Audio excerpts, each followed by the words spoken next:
So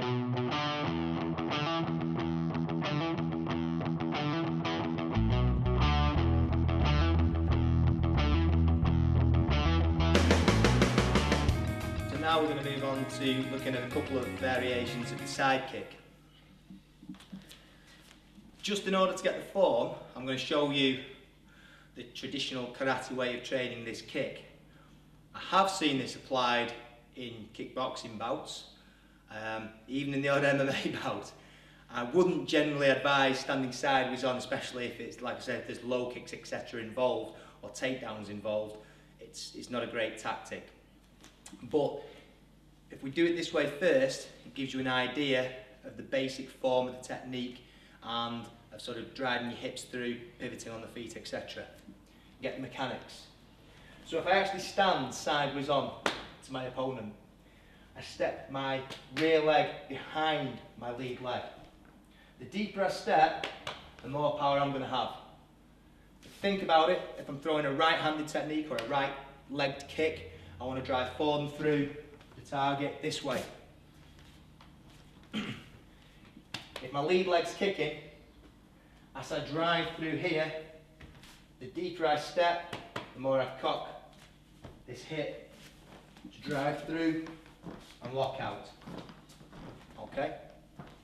I said it's unlikely I'd actually apply it this way, but I have seen it done. It's very, very powerful.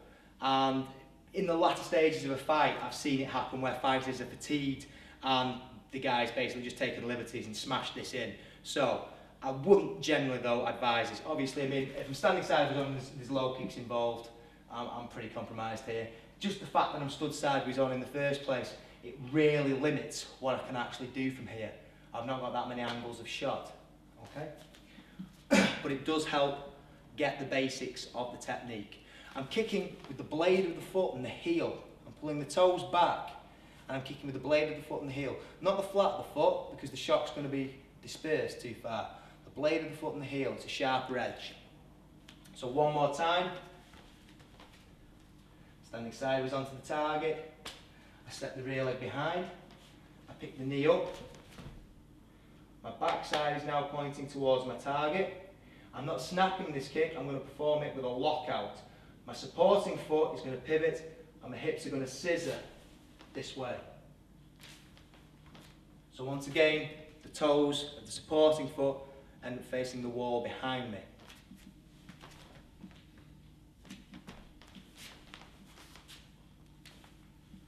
As you can see, when I'm striking Steve, when I'm setting this kick up, I want to be connecting with my legs slightly bent so I can strike and push through a couple of inches on the shot. Okay. Now we're going to look at where I personally apply this technique from, which is from my basic guard, coming up the centre line and turning through with it. This one does work quite nicely. With all my kicks, just a general point, I tend to throw quite tight, whether it be coming up with the roundhouse kick, whether it be the front kick, or in this case, I'm going to turn through the side kick and change the hip position at the last moment. So let's break that down. The knee comes up the centre line. I turn and pivot on the spot, scissoring my hips as I do so. So I turn first, backside towards the target, back foot turns towards the wall, lock out and extend. Now because I'm changing my hip position and I'm bringing my knee up straight forwards and then turning through, that kind of corkscrew motion down into the target adds some impact, okay? Very effective to the ribs or the solar plexus. Upon landing, I'd be looking to try and pull my foot back and land with my front foot turned forwards. Boom. If I fall through, obviously I'm in a southpaw stance here, I personally am comfortable. For beginners, I would generally sort of advise staying in your own stance. So again, if you've hit, you'll have travelled, you'll be able to step through and follow, okay, and get back into your orthodox stance that way. Alternatively, pull the leg back is your better option if you've got the control to do that. Pick the knee up, drive through, and pull the leg back to your original fighting stance. Okay, so we're going to look at the two variations of the side kick on the pads. Really, I would say this first method is more just to train the movement and get the basic body mechanics down. So perform it with a step through. So I'm actually going to start with my foot sideways on, okay? Because you're going to need to get this down before we can start to turn from the orthodox stance and turn the hip through. That's quite a complex movement. Step the knee through, knee up and drive.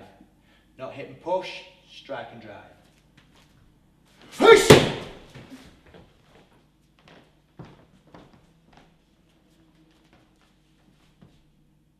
Push!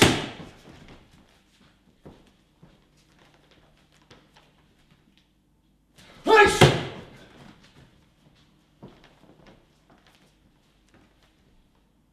Push! So now we're going to apply this on the pad the way I would actually apply this when sparring. Coming up from the centre line and turning into the kick.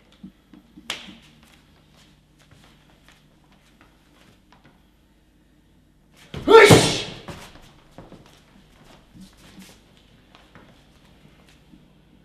Push! Push! It's important that when I strike, I am locking my hip, knee and heel into a straight line. If my backside is stuck out, I've got nothing behind my hip when I strike.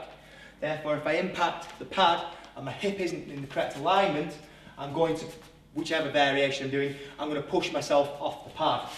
Especially if my person's driving forward, drive forward, because I've got nothing behind the hip. I need to get my body weight behind it and lock out.